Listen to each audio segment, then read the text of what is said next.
Hello guys, നമുക്കിന്നൊരു കപ്പ ബിരിയാണി ഉണ്ടാക്കിയെടുക്കാം കേട്ടോ. അപ്പോൾ അതിന് വേണ്ടിയിട്ട് ഞാനൊരു 3 ലിറ്ററിൻ്റെ കുക്കറാണ് എടുത്തേക്കുന്നത്. അതിലോട്ട് നമ്മൾ ഓയിൽ ഒഴിച്ച് കൊടുത്തിട്ട് ഇഞ്ചിയും വെളുത്തുള്ളിയും ചതച്ചതും പച്ചമുളകും പിന്നെ ഒരു സവാള തൊലികളഞ്ഞ് അരിഞ്ഞിട്ടുള്ളതും പിന്നെ ഒരു 10-25 ഉള്ളി തൊലികളഞ്ഞ് അരിഞ്ഞതും നമ്മൾ ഇതിലോട്ട് ചേർത്ത് കൊടുത്തു.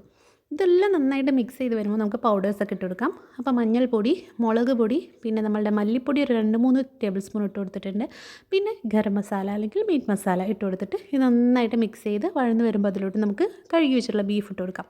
അതിലൊരു ചെറുനാരങ്ങ പിഴിഞ്ഞ് കൊടുക്കുക. പിന്നെ കുറച്ച് വെള്ളം ഒഴിച്ച് കൊടുക്കുക. ഇതൊരു 5-8 വിസിൽ വേവിച്ചെടുക്കണം കേട്ടോ.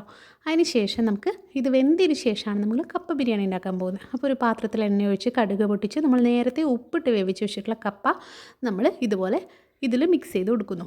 അതിന് ശേഷം നമ്മളുടെ ബീഫ് കറി വെന്ത് വരുമ്പോൾ ഇതിലോട്ട് ഗ്രേവി അടക്കം ഒഴിച്ചിട്ട് നന്നായിട്ട് മിക്സ് ചെയ്തെടുക്കുക. നന്നായി മിക്സ് ചെയ്തതിന് ശേഷം നമ്മൾ കുറച്ച് കുരുമുളക് പൊടി അതിലിട്ട് കൊടുക്കുക. പിന്നെ കുറച്ച് മല്ലിയിലയും കൂടി ഇട്ട് കൊടുത്തു കഴിഞ്ഞാൽ നമ്മളുടെ കപ്പ ബിരിയാണി റെഡി. അപ്പോൾ എല്ലാവരും ട്രൈ ചെയ്ത് നോക്കുക. നല്ല ടേസ്റ്റിയാണ്.